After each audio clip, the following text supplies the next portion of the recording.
Okay. So last time we were talking about governor generals and viceroy in history. Okay, and as far as I remember, we had done governor general of Bengal. 5 governor general of Bengal की बात की थी हमने, right? Okay. So as per my assessment, a lot of question is asked from this part. ठीक है ना? Which of the following governor was the governor general of India during this so and so event? नीचे जो है 4 governor के नाम. ठीक है ना? या तो सो एंड सो इवेंट कौन से गवर्नर के टाइम पे हुआ था, नीचे 4 गवर्नर के नाम. ठीक है ना? सो इसीलिए क्या है कि ये वाला जो टॉपिक है, भले ही आप कितना ही बोर हो, ठीक है ना, लेकिन क्या है कि इसमें चीजें आपको पढ़नी पड़ेंगी, याद रखनी पड़ेंगी. yesterday I was going through while making the paper ना, I was going through all the previous year questions from India. So modern history में इसके क्वेश्चंस भर रखे एकदम. ठीक है, every second to third question of previous year paper of history was filled with this. ठीक है ना? मजाक नहीं कर रहा हूँ, आप लोग भी देख सकते हो एक बार, है ना, previous year questions.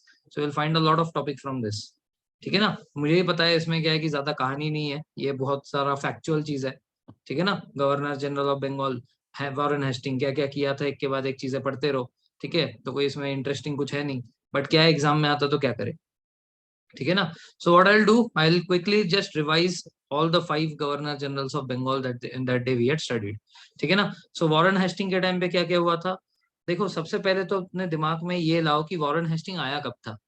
Warren Hasting आया था जब हमारा रेगुलेशन एक्ट ऑफ 1773 पास हुआ था, है ना. तो जो रेगुलेशन एक्ट पास हुआ था, उस रेगुलेशन एक्ट को भी अपने दिमाग में रखना. तो उस टाइम पे क्या क्या बैकग्राउंड है, हमें बैकग्राउंड हिस्ट्री में पढ़ा है पहले. ठीक है ना? उस टाइम पे जो है हमारा डुअल गवर्नमेंट सिस्टम इंडिया में चलता था, है ना, इंडियंस और इसका यूरोपियंस का, ठीक है, मतलब अंग्रेजों का. उसके बाद फोर्ट विलियम्स का कॉलेज, ये फोर्ट विलियम्स का वो बना था, सुप्रीम कोर्ट बना था. ठीक है, शाह आलम टू जो है वो पेंशन पे था 26 lakhs के. So all those things are there in our mind, back of the mind all those things are there. Then you will be able to relate कि वॉरेन हेस्टिंग ने ये किया तो क्यों किया. ठीक है ना? तो उस टाइम पे क्या बना था, सुप्रीम कोर्ट ऑफ कैलकाटा या supreme court of Fort Williams बना था 1774 में. Then Asiatic society of Bengal. Asiatic society of Bengal जो है वॉरेन हेस्टिंग के कार्यकाल में बना था, इसने बनाया नहीं था. बनाया किसने था, विलियम जोन्स ने. क्या चीज, Asiatic society of Bengal. Asiatic society of Bengal में होता क्या था, जो ओरिएंटलिस्ट हिस्टोरियोग्राफर्स थे. ओरिएंटलिस्ट हिस्टोरियोग्राफर्स कौन है, those Europeans who had keen interest in Indian culture. जो इंडिया के कल्चर हिस्ट्री को पढ़ते थे, वेद कुरान ये सब पढ़ते थे. ठीक है ना? ये सारे जो चीजें है, वैदिक नॉलेज जो भी है, इसके बारे में जो रिसर्च करते थे, जो पढ़ते थे, वो लोग एशियाटिक सोसाइटी ऑफ बंगाल में आके पढ़ते थे. ठीक है ना? ये कैलकाटा में बना हुआ है, ये विलियम जोन्स ने स्टैब्लिश किया था 1784 में. देन वॉरेन हेस्टिंग ने जो है शाह आलम टू का पेंशन बंद कर दिया था, 26 लाख जो उनको पेंशन दिया जाता था. Then dual government of Bengal भी बंद कर दिया था, जिसके तहत वो जो सिविल वाला पार्ट है वो इंडियन संभालते थे, और मिलिट्री और ये जो दूसरा वाला गवर्नेंस वाला पार्ट है वो लोग संभालते थे, अंग्रेज. Then move the treasury from Murshidabad to Calcutta. So as I told you earlier also कि Murshidabad was the original capital of Bengal.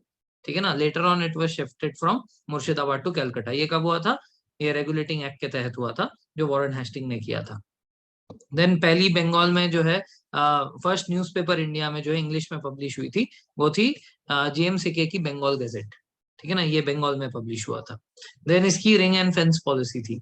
Ring and fence policy मतलब बेसिकली कि जितना टेरिटरी ब्रिटिश का आज के डेट में है, हम ना तो इससे बाहर जाएंगे और ना बाहर वालों को हम पे अटैक करने देंगे. तो it is like creating a fence. So they have created a fence. They are not going to go out of this fence, but they are not also going to allow anyone to trespass this fence and come towards their territory. So this was ring and fence policy. They made a ring around themselves. So this is not a real, मतलब literal meaning मत लेना इसका. It is just a name of a policy. Then first governor to be prosecuted for impeachment. इसको impeach कर दिया था. ठीक है ना? Then in English translation of Bhagavad Gita took place during his time. ठीक है, जो कि चार्ल्स विल्किंस ने किया था. देन इज़ेदारी सिस्टम इसने इंट्रोड्यूस किया था. इज़ेदारी सिस्टम मैंने उस दिन बताया था कि it is a system in which a land, ठीक है, अ लैंड वाज ऑक्शनड.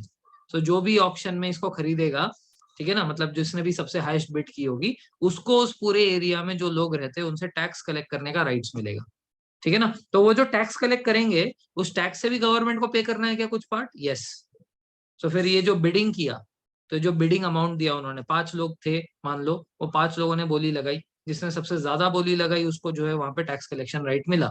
तो वो जो बोली लगा के जो पैसा दिया उसका क्या, it is nothing, it is just that कि 5 लोग थे, तुमको हमने राइट दिया है। So it is just to get that right of collecting the tax कि they had paid that money, जो ऑक्शन मनी था। But after money, after that auction money, whatever taxes they are collecting, out of that also they had to paid the British government. ठीक है ना। So this is all about Warren Hasting. क्या क्या हुआ इस time पे, इज़ेदारी system आई लैंड रेवेन्यू में, भगवत गीता का ट्रांसलेशन हुआ, उसके बाद first governor to be prosecuted for impeachment, then ring and fence policy, Bengal gazette जीएमसीके की, देन मुर्शिदाबाद से कलकत्ता शिफ्ट हो गया treasury, then dual government system आगे हटा दिया उसने बंगाल से, then Mughal pension of Shah Alam to 26 lakh का वो बंद कर दिया, Asiatic society of Bengal form हुआ था जो कि विलियम जोन्स ने किया, और supreme court of Fort Williams या सुप्रीम कोर्ट ऑफ कलकत्ता 1774 में इसके टाइम पे सेटअप हुआ। ठीक है ना। So as we know after that this Charles Cornwallis had come, ठीक है, he was defeated in the American war of independence and after that he was sent to India. ठीक है, so when he came to India he had done some very important things जो कि बार बार exam में repeat होता है। ठीक है ना, क्या इसने जो है लोअर कोर्ट्स बनाए, ठीक है, जिसको हम लोग एपिटलेट कोर्ट बोलते हैं। सो लोअर कोर्ट्स बनाए, ये अपने डिस्ट्रिक्ट कोर्ट्स और सेशन कोर्ट्स ये है। हाई कोर्ट नहीं बने, सुप्रीम कोर्ट पहले बन चुका कैलकाटा का, हाई कोर्ट अभी नहीं बना, हाई कोर्ट बनेगा बाद में, will see, high court of Bengal, high court of Calcutta, ये क्या बोलते हैं Madras, high court of Bombay बनेंगे, अभी नहीं बने, बाद में बनेंगे। इसने लोअर कोर्ट्स बनाए। ठीक है ना। So permanent settlement system, what is permanent settlement system, area of land will be given to a zamindar, this is also called a zamindari system in Bihar and Bengal. ठीक है ना। तो ये जो जमींदार है, he will be getting a land free of cost, उसको कुछ नहीं देना है ना, जैसे हमने अभी इज्जतदारी में देखा ना कि उसको कुछ बिड करना पड़ा, उसको जो बोली लगानी पड़ी, इसमें कोई बोली वोली नहीं है। ठीक है ना। In permanent settlement system a piece of land will be given to a zamindar, he has to collect taxes of all the people who are staying in that piece of land. ठीक है ना। तो उनका टैक्स कलेक्ट करके उसका जो 10th 11 part है, ठीक है ना, 10 of 11 part, which is approximately 90 89%, 89% will go to British government and 1 of 11 part, ठीक है ना, which is 11%, 11% will come to that जमींदार। ठीक है ना, 89% to British and 1 पर ये 11% to the person, ठीक है, जो कलेक्ट कर रहा है। Then he is the father of civil services, इसने जो है सिविल सर्विसेज स्टार्ट की थी, आईएएस आईपीएस ये सब की।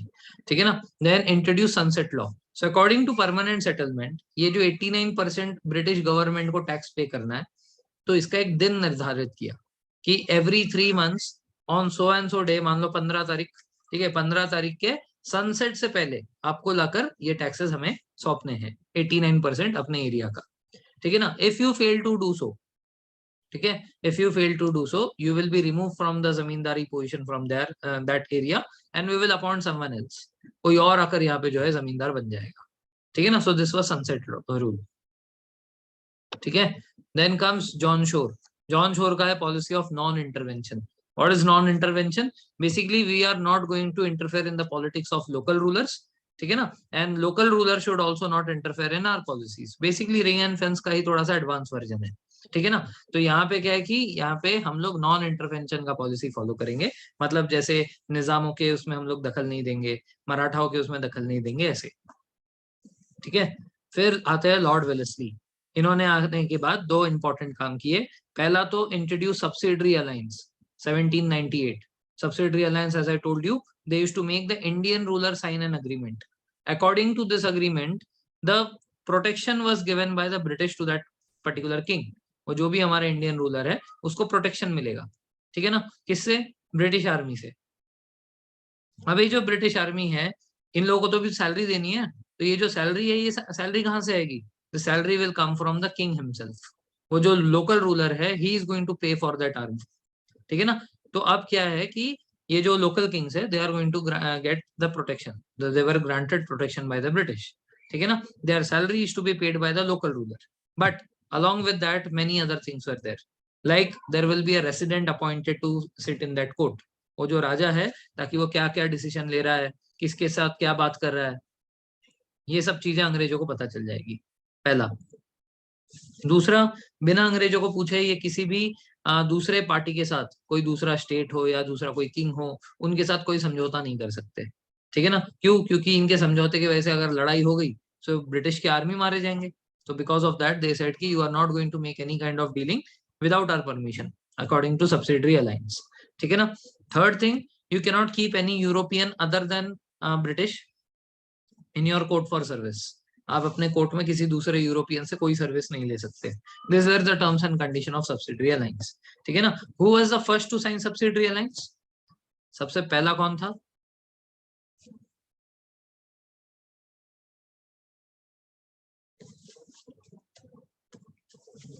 निजाम of Hyderabad. Yes, in the year 1798। ठीक है, Nizam of Hyderabad was first in 1798। 1799 Mysore ने साइन किया आफ्टर टीपू सुल्तान डाइड। ठीक है, 1798 1799। ठीक है, उसके बाद आते हैं हमारे रॉडन हेस्टिंग्स। ठीक है, अच्छा, रिचर्ड वेलेस्ली ने एक और इम्पोर्टेंट काम भी किया था। Along with subsidiary alliance he had built college of Fort Williams.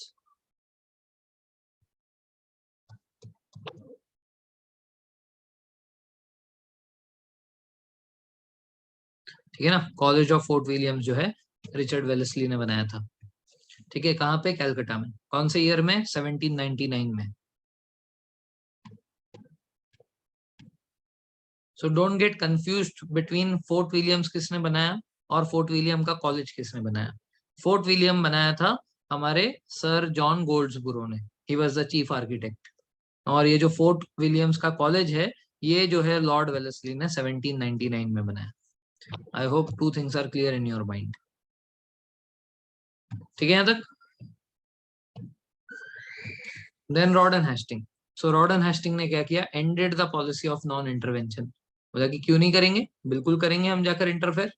ठीक है ना? दूसरे जो राजा है यहाँ पे, ये जो निजाम हो गए या जो मराठास हो गए, इनके पॉलिसीज में हम बिल्कुल इंटरफेयर करेंगे। सब्सिडरी अलायंस आ चुकी है ना ऑलरेडी, तो सब्सिडरी अलायंस आ गई है तो फिर दे आर एक्चुअली इंटरफियरिंग ना। नो, तो इसने जो है ऑफिशियली उसको खत्म कर दिया। और क्या बोला? बोला कि ये लोग ऐसे भी कोई मतलब महान हस्ती लोग नहीं है। वो जो एरिया है जहाँ पे मराठा रूल कर रहे हैं, वो जो एरिया है जहाँ पे निजाम रूल कर रहे हैं, आज के डेट में हमें जरूरत नहीं पड़ रही है, इसलिए हम कुछ नहीं कह रहे कि चलो कर लो तुम रूल। लेकिन कल को अगर हमें लगा कि we want to rule that area, और we want to colonise that area, और we want to extract some resources from that area, then no one can stop us, because we are the paramount. Paramount का मतलब होता है कि हमारा authority तुमसे ऊपर है। So the princely states that were there in India, like the Nizams and the Marathas and the Sikhs and the Rajputs and all these people, okay, so he declared that कि we are your paramount. The day we feel like annexing your place, we will annex. ठीक है ना? So if you try to stop us, then there will be a war. ठीक है ना? और हम लोग क्या है कि आपके पैरामाउंट है, तो जब हम लोग आए तो चुपचाप से हट जाना। ठीक है ना? So this is what his वो पॉलिसी ऑफ पैरामाउंट वाज कि we are the paramount. So if we feel like we need to annex a area, we will do so without any consent from the local ruler, because we are paramount. ठीक है? we are your supreme. हाँ, like exactly. ठीक है, like British positions in India. ठीक है ना? So ended the policy of non intervention. Treaty of Sugauli. Treaty of Sugauli के तहत नेपाल के बॉर्डर्स काली नदी से लेकर महानंदा तक, ठीक है ना, नेपाल का जो बॉर्डर है काली नदी से लेकर महानंदा तक, इसको फिक्स किया था। Then creation of Bombay presidency. Bombay presidency जो है इसके टाइम पे जो है बनी थी। Then he had established the Ryotwari system. What is Ryotwari system? As I said कि जमींदारी सिस्टम में क्या है कि people, the taxes collected by zamindar and it is given to the British. That means there is a middle man in the system. Directly British जो है वो people से नहीं कलेक्ट कर रही है टैक्स। राउतवाड़ी सिस्टम में इन्होंने मिडिल मैन हटा दिया। ठीक है ना? तो राउतवाड़ी सिस्टम में क्या था कि पीसेंट्स के साथ डायरेक्टली ब्रिटिश गवर्नमेंट ने समझौता किया कि अगर एक ड्राई एरिया है तो वहां पे 50-50 शेयर करेंगे। ठीक है ना? तो तुम सीधे से हमें 50% देना, खत्म। There will be no middle man. ठीक है? और जहां पे बहुत अच्छा फसल उगता है, there 60% is of company, East India company, and 40% belongs to that peasant. So basically there is no middleman in this system. This was applied in South India, Madras में. ठीक है ना। Similarly Mahalwari system was introduced in north India. North India में महल मतलब 2-3 गांव मिलाकर एक महल। इस महल में there will be a chief, जैसे वो होता है ना sarpanch of a village. So this sarpanch is responsible for collecting all the taxes from the people. ठीक है ना। इसको मिल कुछ नहीं रहा है। ठीक है, जस्ट लाइक जमींदार को क्या है कि उसको एक प्रॉपर्टी मिल रही थी, उसको 1/11 पोर्शन मिल रहा था, इसको मिल कुछ नहीं रहा है, लेकिन ये रिस्पॉन्सिबल है। He is responsible for collecting and giving giving it to the British. आई बात समझ में। So this is Mahalwari system. ठीक है ना। Okay, now we will see the governor general of India. So governor general of India में starting में आते हैं हमारे lord William Bentinck. Governor general of India ये वाला जो पोजीशन है ये कौन से एक्ट से बना था? Which act changed the title from Governor General of India to Governor General of ये Governor General of Bengal to Governor General of India? कौन से एक्ट से आया था ये? 1833। 1833 में कौन सा एक्ट था? चार्टर एक्ट था ना। Charter act of 1833। Yes, good. So charter act of 1833 के तहत governor general of Bengal became governor general of India and the first such governor general of India was lord William Bentinck. ठीक है ना। So Lord William Bentinck ने क्या क्या काम किया? सो लॉर्ड विलियम बेंटिक के टाइम पे एबॉलिशन ऑफ सती हुआ। ठीक है ना। The same year he became governor general 1833। ठीक है ना। तो ये 1833 में एबॉलिशन ऑफ सती जो हुआ, इसके पीछे इंडियन कौन थे? Who was the Indian behind abolition of sati?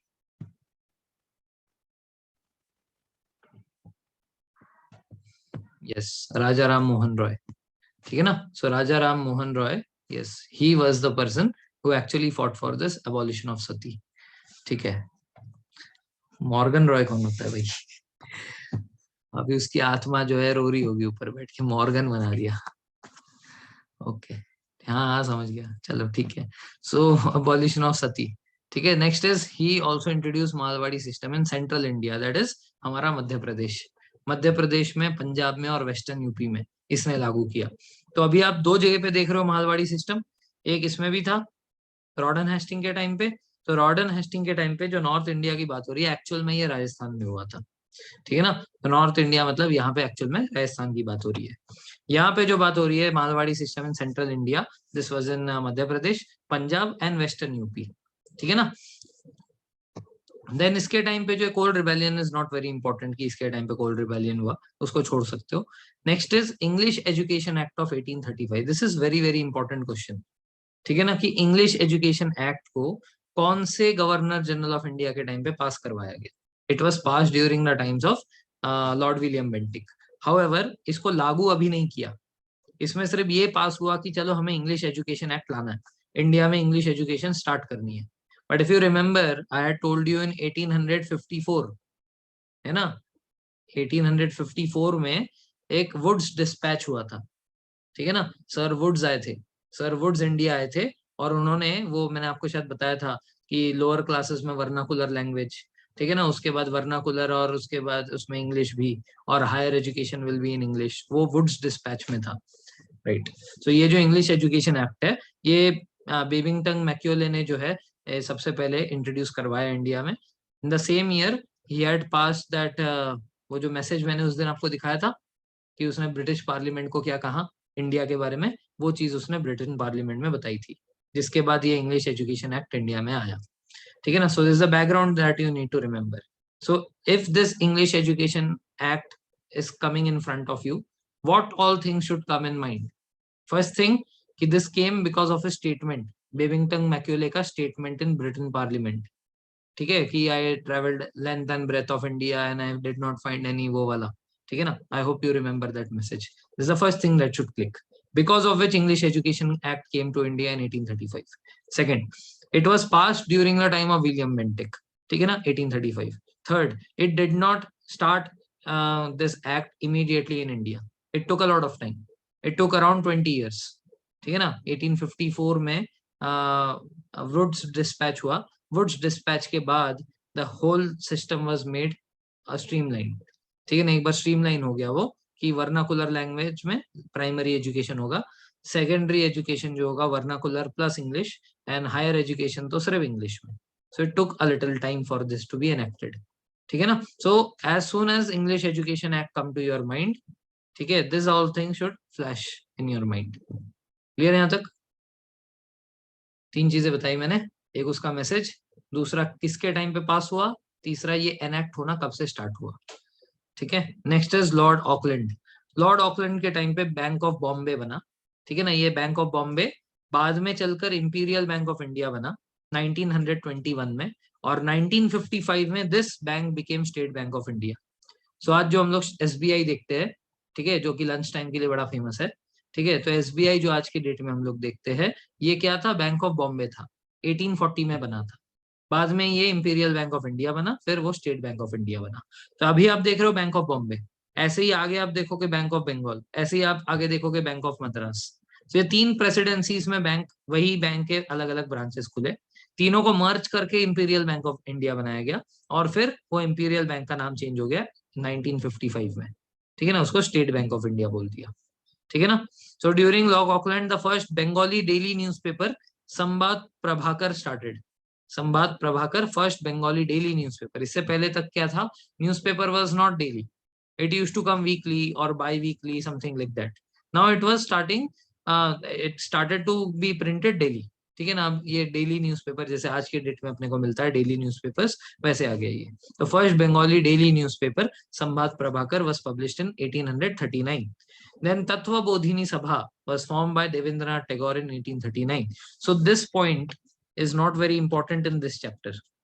ठीक है ना. ये इसके टाइम पे हुआ, ये इतना इंपॉर्टेंट नहीं है, ये हम लोग अलग से एक चैप्टर में पढ़ेंगे, where we study about the social reforms in India. तो उसमें ये कवर हो जाएगा. ठीक है ना. सो इसमें क्या याद रखना है, ये इंपीरियल बैंक का याद रखना है कि ये पहले बैंक ऑफ बॉम्बे था, 1840 में बॉम्बे में बना था.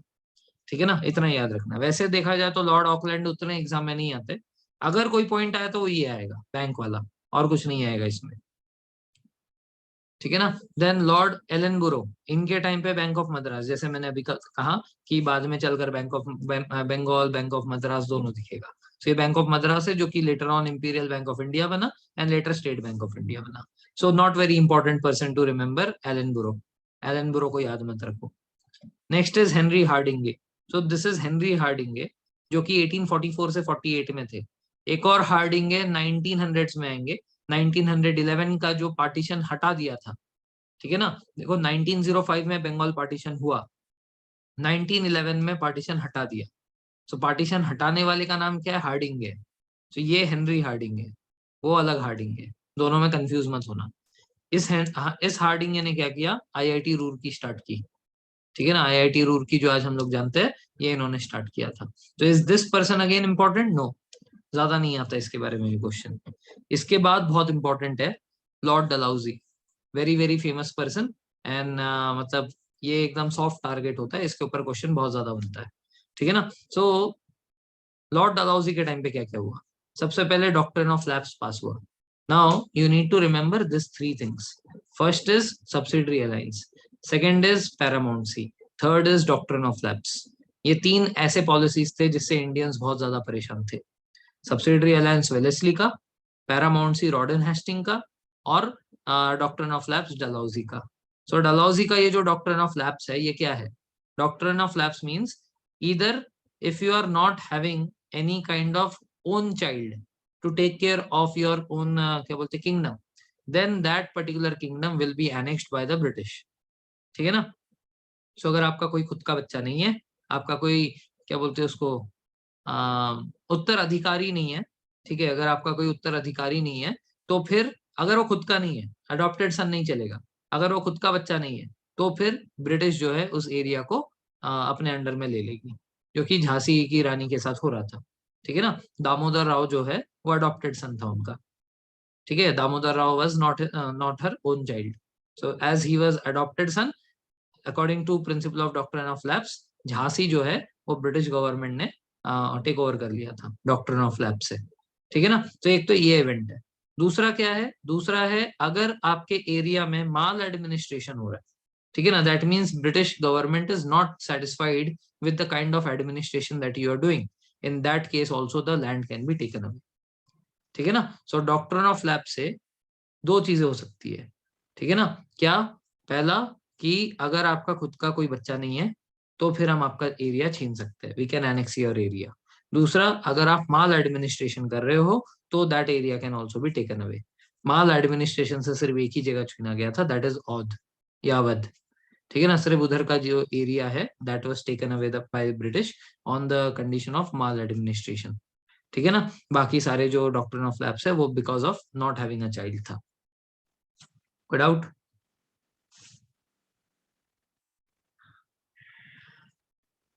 ओके। नहीं, औध पहले नहीं मिला था, वहां पे सब्सिडरी अलायंस टाइप का आया था कुछ। औध उनको बेसिकली वो हुआ था ना जब बैटल ऑफ बक्सर हुआ था, आप उसकी बात कर रहे होंगे, तो उस टाइम पे उन्होंने वहां पे रेसिडेंट बिठाया था, है ना, वहां पे उन्होंने रेसिडेंट मिलाया था, औध को उन्होंने छीना नहीं था। सिर्फ उससे दो एरियाज ले लिए थे, एक कारा और एक इलाहाबाद। ठीक है ना, उससे सिर्फ दो एरियाज लिए थे। Then during the time of lord Dalhousie this Wood's dispatch came in 1854। तो अभी हमने ऑलरेडी इसके बारे में डिस्कशन कर लिया है, so I am not getting into depth of it. Then establishment of summer capital of Shimla, now this is very much controversial। This why? Because ये जो है, ये जो establishment of summer capital at Shimla है, ये इसने प्रपोज किया था बट ये कभी हुआ नहीं इसके टाइम पे। ये कब हुआ? ये हुआ during the time of Lawrence, John Lawrence. John Lawrence के उसमें देखो, shifted the summer capital to Shimla in 1864। तो ये जो लॉरेंस है, ये लॉरेंस वाला जो पार्ट है इसमें हम लोग इसको टिक मार्क करेंगे। बिकॉज डलहौजी ने सिर्फ फॉर्मुलेट किया था कि we will shift it from क्या बोलते हैं, Calcutta to Shimla during summers. ठीक है ना, कैलकाटा में गर्मी बहुत होती थी, इसके लिए उन्होंने इसको प्रपोज किया था। This is one reason, but the main reason was there was a certain kind of disease जो इन अंग्रेजों को होता था बिकॉज ऑफ एक्सट्रीम टेम्परेचर्स। ठीक है ना, तो वो जो डिजीज था, वो डिजीज शिमला में जाके क्योर होता था। ये सीडीएस के पेपर में आया था, दिमाग खराब हो गया था। क्वेश्चन ये था, which was the preliminary reason why the British shifted their capital to Shimla. Options में था because summers were very much hot and being a person from territory, ये क्या बोलते हैं, टेरिस्ट्रियल रीजन, दे टेरिस्ट्रियल नहीं क्या है, हम लोग, ये कौन सा एरिया है, ये इक्वेटर है, टेम्परेट रीजन, सॉरी, हाँ temperate region, being from temperate region they could not take the heat, because of that they shifted their capital to Shimla. ठीक है ना, ये उनका पहला था ऑप्शन। सेकंड ऑप्शन था बीमारी वाला। थर्ड ऑप्शन था कि मिलिट्री बेस को शिफ्ट करना था। ठीक है ना, तो सारे के सारे ऑप्शंस मेरे को पता थे, ठीक है, जब मैंने पेपर दिया था, बट अब प्रिलिमिनरी कौन सा है मैं कैसे बताऊं, उस टाइम पे नहीं पढ़ा था। उसके आंसर की से पता चला, जब उसका आंसर किया है तब पहली बार देखा, क्योंकि नेट पे भी कहीं नहीं है। You search on the whole net, you will not find this answer anywhere. ये यूपीएससी ऐसे क्वेश्चन कहाँ से लेकर आता है उनको ही पता। ठीक है ना, सो उसके आंसर की मैं देखा था कि देयर दे मेंशन कि ये जो बीमारी वाला रीजन है, इनको सर्टेन काइंड ऑफ बीमारी होती थी जो वहीं पे क्योर होता था। ठीक है, सो एक बार वो सीडीएस में आया तो कभी भी it can be repeated in India also. ठीक है, so please remember this question. Clear है, इतना डिस्कशन किया अब तो याद रहेगा। उसके बाद ये सारे फर्स्ट, इसके टाइम पे बहुत सारे फर्स्ट थे। इसके टाइम पे फर्स्ट पैसेंजर ट्रेन, ठीक है, बॉम्बे से थाने। सो बॉम्बे से थाने बहुत छोटा सा ट्रैक है, उसमें जो है इसने पहली बार वो स्टीम इंजन वाला ट्रेन दौड़ाया था, कभी 1853 में। देन पहला टेलीग्राम लाइन बना था, टेलीग्राम पता ना, शॉर्ट मैसेजेस, डायमंड हार्बर से कैलकाटा 1851। पोस्ट ऑफिस एक्ट पास किया था, ठीक है ना, 1854। तो आप एक तरीके से देखो याद कैसे रखोगे। सो डॉक्ट्रिन ऑफ लैप्स वाला तो याद रहना चाहिए, डॉक्ट्रिन ऑफ लैप्स, डलहौजी, ये याद रहना चाहिए। ठीक है ना, दूसरा, ही had improve the communication systems in India. So communication के क्या क्या जरिए, कम्युनिकेशन में ट्रेन आ जाता है, कम्युनिकेशन में पोस्टेज एंड टेलीग्राम आ जाता है, तो पोस्टल एक्ट और टेलीग्राम लाइन दोनों उसमें कवर हो जाएगा। हरी बात समझ में? So he had improve the communication system, train introduce किया, टेलीग्राम इंट्रोड्यूस किया, पोस्ट इंट्रोड्यूस किया, तीन चीजें। Along with that he was also the father of जो हम लोग बोलते हैं पीडब्ल्यूडी, पब्लिक वर्क्स डिपार्टमेंट। ठीक है ना, public works department, it is like जैसे आर्मी में एमईएस होता है मेंटेनेंस के लिए, है ना, एमईएस, घर में अगर ट्यूबलाइट खराब हो जाती है तो एमईएस वाले आते हैं लाइट ठीक करने के लिए, नल टूट जाता है तो एमईएस वाले नल लगाने के लिए। तो वैसे ही सिविल में पीडब्ल्यूडी होता है। ठीक है ना, सिविल में पीडब्ल्यूडी, पब्लिक वर्क्स डिपार्टमेंट, ये मतलब जैसे रोड बनाना, ठीक है, ग्राउंड्स बनाने, उसके बाद कोई रिक्रिएशनल एक्टिविटी करना, ये सारा काम जो है पीडब्ल्यू का होता है, पीडब्ल्यूडी का होता है। ठीक है, तो ये पीडब्ल्यूडी इसने पहली बार स्टार्ट किया। तो they started construction of road, ठीक है ना, maintenance of hospitals, then making play grounds, all this ये इनके अंडर में आता है। तो ये इसने स्टार्ट किया था। ठीक है ना। So what are the important key points that we should remember about Dalhousie? Doctrine of lapse सबसे इंपॉर्टेंट, ठीक है। Then passenger train, telegram line, then post office act, ठीक है। Then also is father of public works department in India. एक दो तीन चार पांच पॉइंट्स, ठीक है ना। वुड्स डिस्पैच इसके टाइम पे आया था, वो टाइम इंपॉर्टेंट नहीं है, बट वुड्स डिस्पैच इंपॉर्टेंट है। उसके क्या प्रोविजंस थे, उसके वैसे इंग्लिश एजुकेशन इंडिया में स्टार्ट हुआ, वो सब इंपॉर्टेंट है। ठीक है ना, इसके टाइम पे आया था वो इंपॉर्टेंट नहीं है। क्लियर है? Okay. Next is Lord Canning, he is the last, ठीक है, he is the last governor general of India, because after this the rebellion of 1857 took place, and वो रिबेलियन ऑफ 1857 के बाद ये ईस्ट इंडिया कंपनी चली गई। So is the last governor general of India. इसके बाद जो है टाइटल चेंज हो जाएगा वाइस रॉय। ठीक है ना। सो लॉर्ड कैनिंग के टाइम पे क्या क्या हुआ as a governor general of India? Now please remember this thing, during the time of Dalhousie the draft was prepared, during the time of Dalhousie draft was prepared for widow remarriage। Window remarriage act का draft जो है, draft मतलब क्या होता है, कोई भी law बनने से पहले उसका एक रफ कॉपी बनता है जिसको बोलते हैं ड्राफ्ट। ड्राफ्ट का डिस्कशन होता है पार्लियामेंट में, पार्लियामेंट उस ड्राफ्ट को बिल बनाती है, मतलब डिस्कशन हो चुका, हमने अप्रूव कर दिया, तो draft becomes a bill. Bill becomes an act when it is signed by the president. तो understand this phase.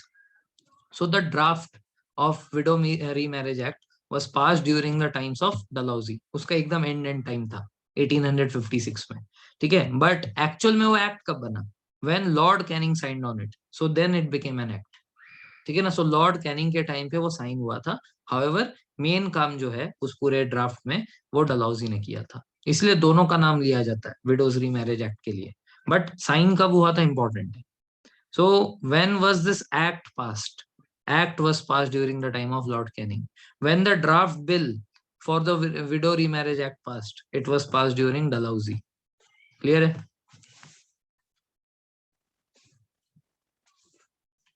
Okay.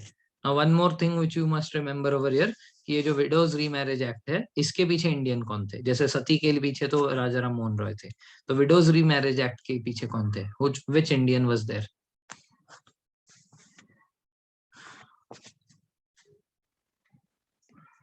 Yes, Ishwar Chandra Vidyasagar, very good. Ishwar Chandra Vidyasagar was there behind widows remarriage act. ठीक है ना। तो ये इंपॉर्टेंट क्वेश्चन है अगेन। देन उसके बाद ये इंडियन रिबेलियन या सिपाही mutiny of 1857 took place, this we know. And university of Calcutta, university of Bombay and university of Madras, ये तीन यूनिवर्सिटी इनके टाइम पे थे। Now I still can not forget this question, there was a question in KBC for 1 crore, the first Crorepati female, ठीक है, if you remember 5 to 6 years back, ठीक है, first करोड़पति female जिसको 1 करोड़ के क्वेश्चन में ये पूछा था, ठीक है, वहां से मेरे को इसको याद रखने की ट्रिक आई थी। तो पूछा था कि इंडिया में जो यूनिवर्सिटीज बने थे पहली बार, वो यूनिवर्सिटीज कौन से वाइस रॉय के टाइम पे बने थे? तो ये पहले यूनिवर्सिटीज है, इससे पहले हमने कहीं पे भी यूनिवर्सिटी के बारे में नहीं पढ़ा, कॉलेज पढ़ा, college of Fort Williams, university नहीं पढ़ा। तो यूनिवर्सिटी पहली बार बन रहा है, ठीक है ना। तो यूनिवर्सिटी ऑफ कैलकाटा बॉम्बे मद्रास बनाते वक्त हमारे इंडिया के गवर्नर जनरल कौन थे? ये क्वेश्चन केवीसी में 1 करोड़ के लिए आया था, ठीक है ना। So the lady answered it in seconds, कुछ सेकंड्स में जो है, without taking any life line she answered it.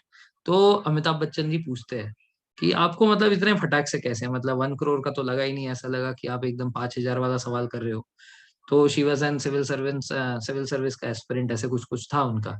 तो शी सेड कि आई कनेक्टेड लाइक दिस, कि लॉर्ड कैनिंग, कैनिंग मतलब बेसिकली कनिंग से रिलेट किया। कनिंग मतलब क्या होता है? चतुर, चतुर मतलब एजुकेशन वाला, ठीक है ना। So from that time I remember this question, ठीक है ना, और मेरे को भी ऐसे ही याद हुआ है फिर ये।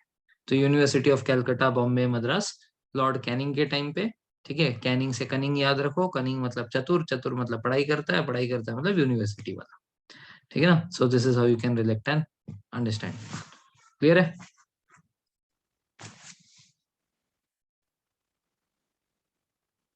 Okay.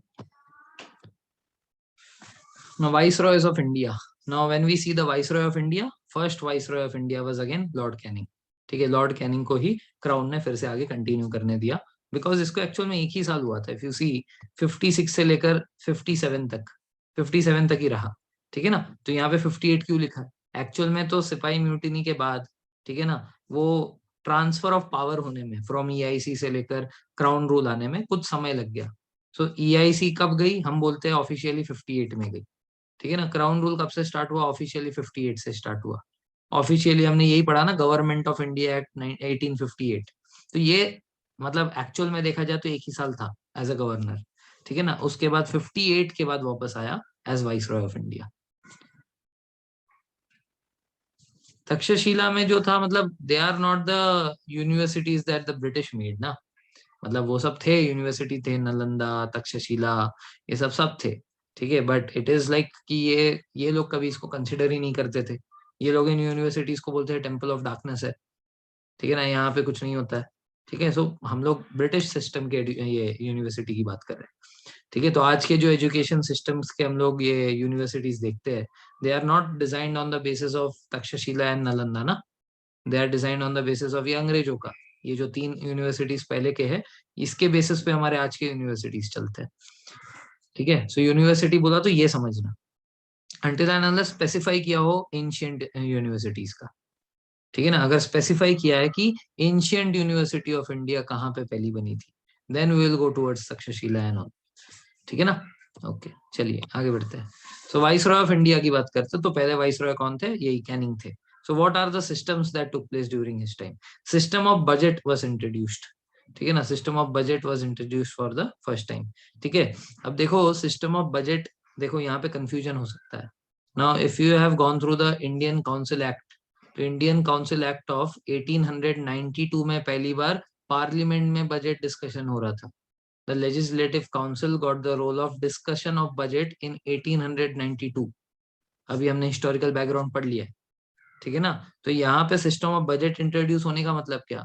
अभी जो बजट है ना, ये बजट अभी लेजिस्लेटिव असेंबली में डिस्कस नहीं हो रहा है.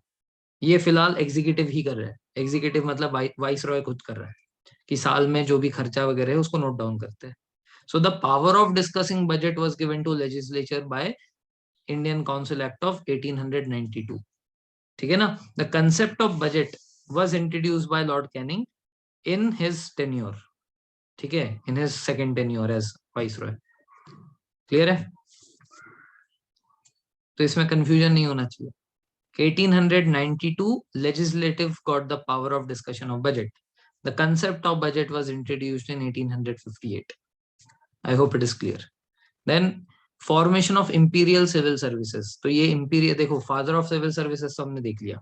फादर ऑफ सिविल सर्विस मतलब सिविल सर्विस का आइडिया, आईएएस कैसे आने चाहिए, आईपीएस का क्या रोल होना चाहिए, all those were basically made by Lord Cornwallis. ठीक है, बट ये इंपीरियल सिविल सर्विस जिसमें इंडियंस को भी पार्टिसिपेट करने का मौका मिलेगा, ठीक है ना, ये 1861 में आया.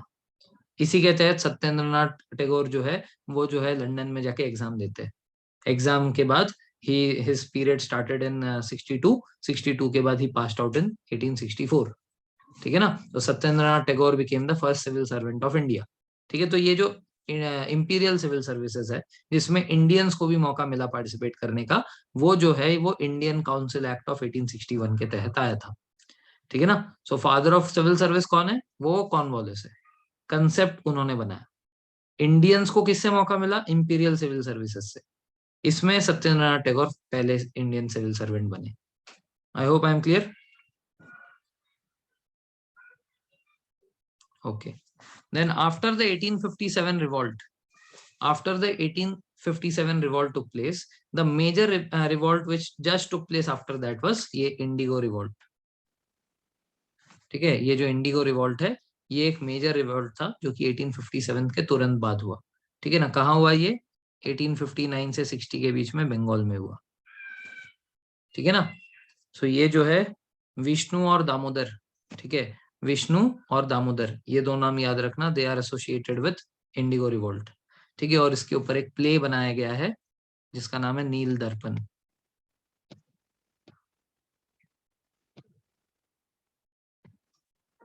ठीक है, तो there is a very famous play on indigo revolt, जो कि नील दर्पण के नाम से जाना जाता है। और ये रिवॉल्ट किसने किया था? विष्णु और दिगंबर, इन दोनों ने। ठीक है, दोनों भगवान के नाम है। ठीक है ना, ऐसे ही याद रखा था। दिगंबर मतलब शिव, और विष्णु तो विष्णु है। तो शिव और विष्णु ने मिलके जो है इंडिगो रिवॉल्ट किया था, ऐसे याद रखा था मैंने। ठीक है, ओके। उसके बाद Indian penal code. Indian penal code मतलब जो आज हम लोग आईपीसी देखते हैं। ठीक है, ये आईपीसी के बारे में उस टाइम पे जो है वो ड्राफ्ट पास हुआ था। ठीक है, तब से हम लोग आईपीसी वही धारा अभी भी यूज करते हैं। Then establishment of archaeological survey of India. Archaeological survey of India जो आज हम लोग देखते हैं ना, जो हमारा ये कुतुब मीनार है, उसके बाद हमारा ये आगा खान पैलेस है, ये शिवनेरी फोर्ट हो गया, फिर ये अपना जो शनिवार वाड़ा है, ये सब इनके अंडर में आता है, आर्कियोलॉजिकल सर्वे ऑफ इंडिया के। सो ये जो है इंडिया में एस्टेब्लिश की गई थी। And who was the first, वो क्या बोलते हैं, चेयरमैन?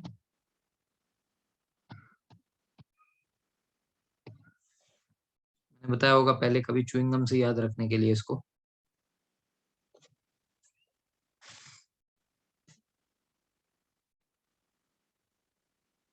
याद है कुछ? Cunningham,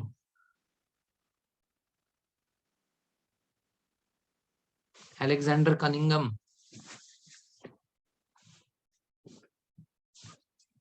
The first chairman of Archaeological Survey of India was Alexander Cunningham.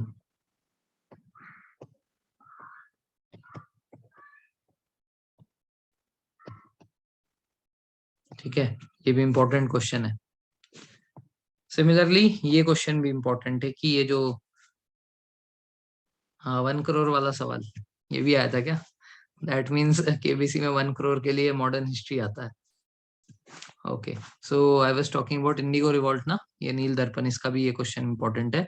नील दर्पण लिखी किसने?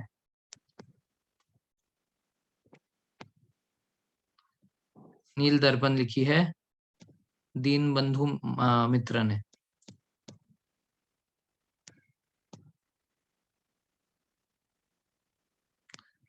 दीन बंधु मित्र।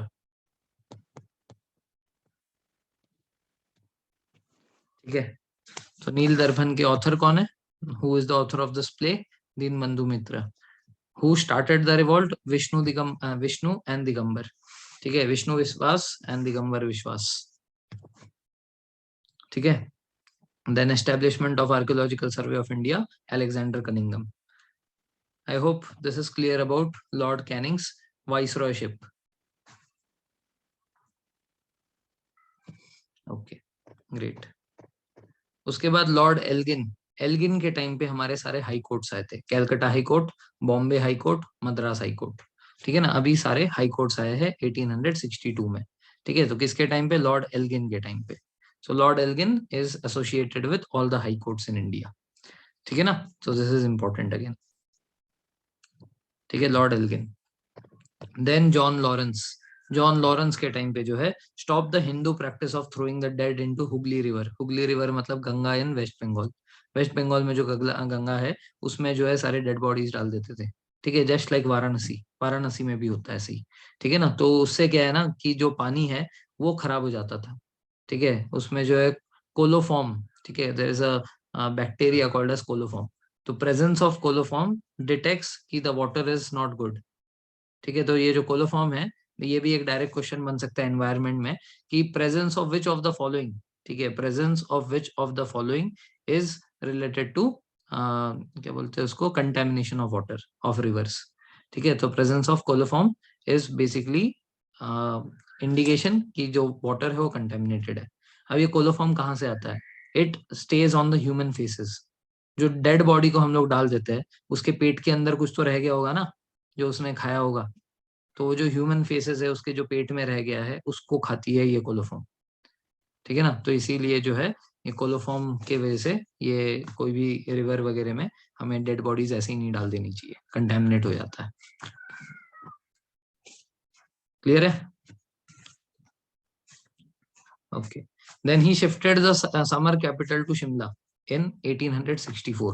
1864 में समर कैपिटल को शिमला में शिफ्ट कर दिया. Shimla became the capital from April to October every year. मस्त मजे इनके. ठीक है, गर्मी में शिमला में रहो, ठंडी में वापस आ जाओ. अभी भी ऐसे बहुत सारी जगह में होता है. अभी भी if you go to Jammu, ठीक है, जम्मू में भी दो कैपिटल है. समर कैपिटल जो है वो है हमारा श्रीनगर, और जो विंटर कैपिटल है वहां पे बहुत एक्सट्रीम ठंडी होगी तो वो है जम्मू. ठीक है, तो ठंडी में जो है वो आ जाते जम्मू में, गर्मी में जो है चले जाते श्रीनगर में. ठीक है ना. तो ऐसे एडमिनिस्ट्रेटिव कैपिटल और फाइनेंशियल कैपिटल ऐसे अलग अलग है. बॉम्बे में मतलब ये अपने महाराष्ट्र में भी है. ठीक है ना. तो हमारा जो फाइनेंशियल कैपिटल है वो है हमारा बॉम्बे या मुंबई. ठीक है, और जो एडमिनिस्ट्रेटिव कैपिटल ऑफ महाराष्ट्र है वो है नागपुर. तो दो कैपिटल्स है महाराष्ट्र में भी. ठीक है. सो जॉन लॉरेंस को दो चीजों के लिए याद रखना है. एक है Hindu practice of throwing the dead into the Hooghly river. ये क्वेश्चन तब तक नहीं आएगा जब तक यूपीएससी का हार्ड पेपर बनाने का मन ना करे. ये बहुत ही मतलब स्पेसिफिक चीज है मतलब throwing the dead into Hooghly river इतना कौन सोचता है. हम जनरली प्रोविजंस जब सोचते हैं we do not get into much depth. ये अगर डेप्थ में पेपर बनाए ना कभी तभी आएगा, ऐसे नहीं आएगा. ठीक है, लेकिन ये समर कैपिटल वाला क्वेश्चन काफी फ्रीक्वेंटली आ सकता है. कहीं पे भी किसी भी लोअर लेवल के एग्जाम में भी आ सकता है. ठीक है. Then lord Mayo, he was the first to be assassinated in his office. In his office मतलब during the time of his office, ऐसा नहीं ऑफिस में बैठे बैठे मार दिया. ठीक है, तो ये गया था वहां अंडमान निकोबार में. अंडमान निकोबार में शेर अली अफरीदी नाम का एक इंसान था. ठीक है ना, ये उधर एक कैदी था जो कि वहां पे काला पानी की सजा काट रहा था. तो किसी तरह इसने जो है जेल जेल ब्रेक करके ये जो है सिर्फ इसी को मारने के हेतु बाहर निकला था. ठीक है ना, इसी को मारना था इसको. जब वो पूरा टूर खत्म करके वापस से शिप में बैठकर बस इंडिया आने ही वाला, मतलब इंडिया के मेन लैंड में आने ही वाला था, उस टाइम पे पीछे से जाके इसने जूड़ा भोग दिया. ठीक है ना, ही टुक अ नाइफ एंड पीछे से अटैक कर दिया. ठीक है, तब तक इतने छेद कर दिए उसके बॉडी में. ठीक है, कि there was no chance of his survival. तो जब पूछा गया कि तुमने क्यों मारा, कोई ऐसे कुछ ग्रज व्रज था क्या, तो बोला नहीं. तो क्यों मारा, भगवान ने बोला. ठीक है, तो भगवान ने बोला तो मार दिया. ठीक है, सो ऐसा है. So assassinated in his office by a Pathan, Sher Ali Afridi. ठीक है, हाँ मजा आया. राइट. ठीक है, so lord Mayo was the first person. ठीक है, और first viceroy to be assassinated. ठीक है, and first and last he है, इसके बाद कभी नहीं हुआ. He started the census in India, जो आज हम लोग देखते हैं हर 10-10 साल में होता है. तो during his time the provision was passed. So it actually came into effect in 1871.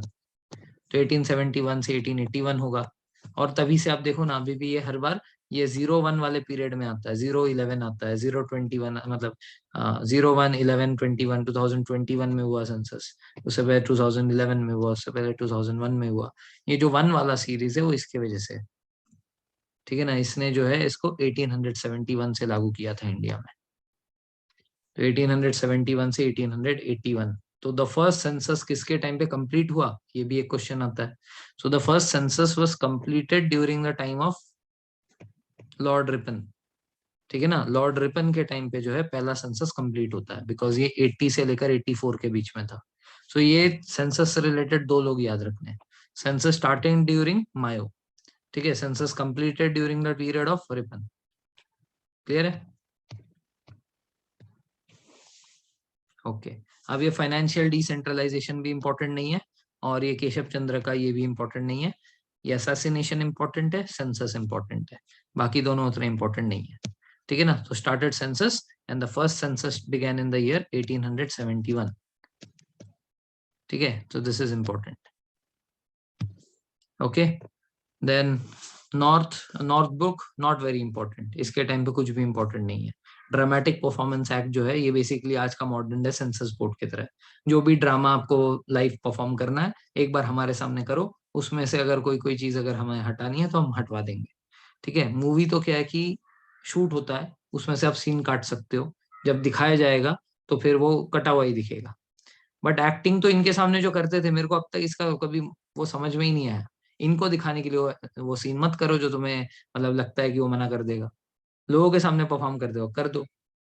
पता नहीं क्या था ये एक्ट. ठीक है, तो ड्रामेटिक परफॉर्मेंस एक्ट ऑफ 1876. ठीक है, सो not very important. North broth को जो है you can skip while studying. ठीक है। उसके बाद लॉर्ड लिटन, ये इंपॉर्टेंट है। इसके टाइम पे दो इंपॉर्टेंट चीजें हुई थी। एक वर्नाकुलर प्रेस एक्ट आया था। देखो ये वो पीरियड है जब इंडिया में ना ऐसे बहुत सारे लोकल एसोसिएशंस बन रहे थे। ठीक है, just like you can imagine Italy. ठीक है, इटली, या यू कैन इमेजिन फ्रांस, जहाँ पे सीक्रेट चेम्बर्स बनते थे, जहाँ पे सीक्रेट चेम्बर्स में जो है इंटेलेक्चुअल्स जाकर डिस्कस करते हैं कि हमें आजादी कैसे मिलेगी। सो सिमिलरली इंडिया में भी ये जो पीरियड चल रहा है 1885 से पहले का, है ना, 1865 से लेकर 1885, ये जो 20 साल है, इंडिया में ऐसे हर एक स्टेट में कुछ ना कुछ बन रहा था। So in that they were using various methods. Either by writing something in their local language, they were spreading it. ठीक है, either they were performing certain acts, ठीक है, by which they were spreading the national feeling in Indians. So in order to press that, ये जो period आपको दिख रहा है, इसलिए सारे ऐसे dramatic performance act, ठीक है, उसके बाद ये vernacular press act, ये सब इसीलिए दिख रहा है। ठीक है ना? क्यों? क्योंकि इस ड्यूरेशन में Indians were very much active and they were starting to spread the क्या बोलते हैं idea of nationalism in India. ठीक है ना? यही रीजन था कि इन्होंने 1885 में बोला यार हमारे अंडर में करने दो इनको, कांग्रेस बनाने दे देते हैं। ठीक है ना? So vernacular press act of 1878 during the time of Lytton. Lytton के टाइम पे वर्नाकुलर प्रेस एक्ट आया। ठीक है। देन सबसे पहली बार जो है वहां की जो रानी थी, उनको इंडिया में जो रानी राजा जो होते हैं ना, वैसा टाइप का वो बनना था। She was already the queen of England, but she wanted to feel की what is the feeling of being a queen in India. ठीक है ना? पीकॉक थ्रोन पे बैठने को मिलेगा, ठीक है ना, वो चांदी का मुकुट पहनने को मिलेगा। So that is what she wanted. ठीक है ना? तो इसीलिए जो है दिल्ली दरबार हुआ। दिल्ली में जो मुगल कोर्ट था, उस मुगल कोर्ट के अंदर जो है राजा और रानी दोनों आते हैं। राजा ने अपने आप को वो क्या बोलते हैं एम्परर ऑफ इंडिया घोषित कर दिया, और जो रानी है उसने मलिका हिंदुस्तान, ठीक है, या एम्प्रेस ऑफ इंडिया, मलिका हिंदुस्तान, मलिका हिंदुस्तान जो भी है, ठीक है, या एम्प्रेस ऑफ इंडिया घोषित कर दिया। So this emperor of India and empress of India was done in Delhi दरबार, फर्स्ट दिल्ली दरबार 1877। ठीक है ना? तो इनके बड़े बड़े शौक थे कि हमें जो है इंडियन राजा रानियों की तरह वैसा टाइप का वो चाहिए। ठीक है, यहाँ तक। तो एक लास्ट पढ़ते हैं रिपन, रिपन के बाद रुक जाएंगे। ठीक है, बहुत कुछ हो गया आज। ठीक है, तो लास्ट इज रिपन। सो इसके टाइम पे factory act again not important. ठीक है ना? Negotiable instrument act again not important. हाँ, इनकी वजह से सिलेबस बढ़ गया और क्या। ठीक है, negotiable instrument act again not important, फिर भी बता देता हूँ है क्या ये। नेगोशिएबल इंस्ट्रूमेंट होता है कि जस्ट लाइक यू पे अ चेक, ठीक है, so you are not paying any actual money, then you are just giving a piece of paper on which you have promised to pay certain amount on so and so date.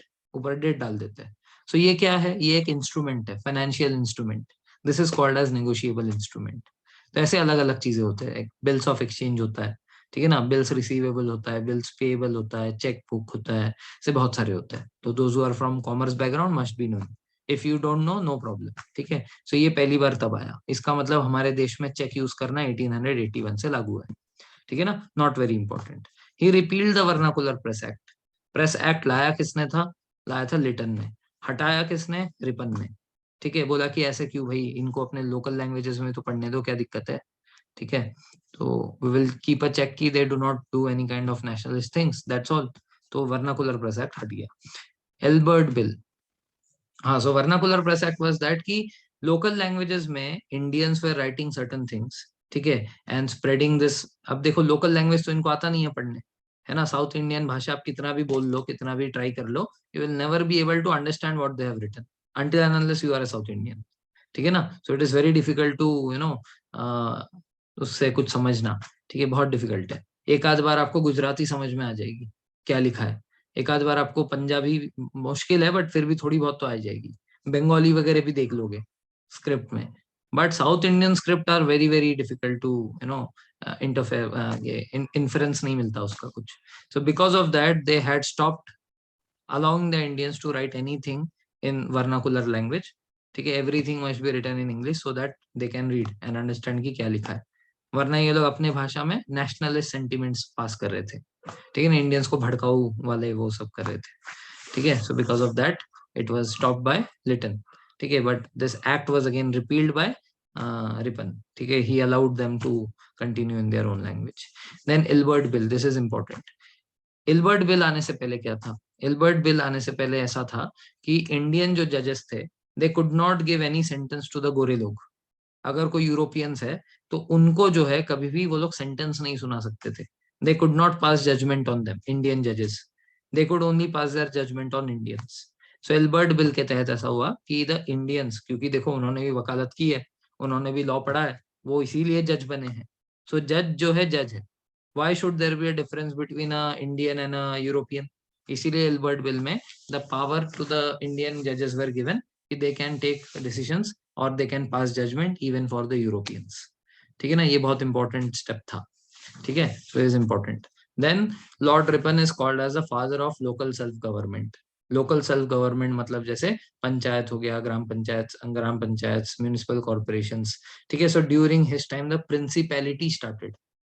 ठीक है ना, principality which later on became municipal corporation. ठीक है ना, तो principality जो है उसके टाइम पे स्टार्ट हुई थी, जो कि हमारा लोकल सेल्फ गवर्नमेंट जैसे ही है, जैसे ग्राम पंचायत और municipal corporation. So hence he is called as the father of local self government. ठीक है ना। Then appointment of education commissioner under sir William Hunter. Hunter commission के अंडर में एक, देखो इंग्लिश एजुकेशन एक्ट इंडिया में लागू हो चुका है, लेकिन ये सिलेबस को रेगुलेट करना, सिलेबस में क्या होना चाहिए क्या नहीं होना चाहिए, इसलिए एक एजुकेशन कमिश्नर आया इंडिया में। ये जो कमिश्नर है, ये कमिश्नर विलियम हंटर थे। और विलियम हंटर ने जो है बनाया हंटर कमीशन, जिसके अंडर में the syllabus regulation was there. ठीक है, तो सिलेबस टाइम टू टाइम कैसे चेंज होगा, उसमें हमें क्या डालना है क्या निकालना है, क्या पढ़ाना चाहिए बच्चों को, दैट वाज मेड। ठीक है ना, अंडर हंटर कमीशन। ठीक है, सो इसमें क्या क्या इंपॉर्टेंट है? Factory act not important, negotiable not important, repeal of vernacular press act important. Vernacular से दो चीज याद रखो, लगाया था इसको लिटन ने, रिमूव किया इसको रिपन ने। ठीक है ना, लिटन रिपन काफी मैच भी करते हैं।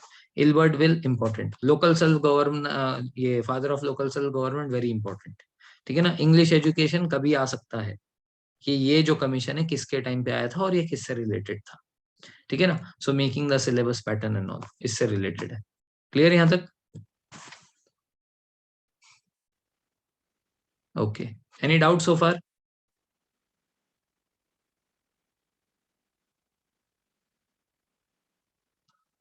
Okay, great then. So we'll stop here. We'll continue from Lord Dufferin tomorrow. Probably we will be ending this chapter tomorrow. कल खत्म हो जाएगा, ज्यादा नहीं बचा है। ठीक है, चलो, धन्यवाद।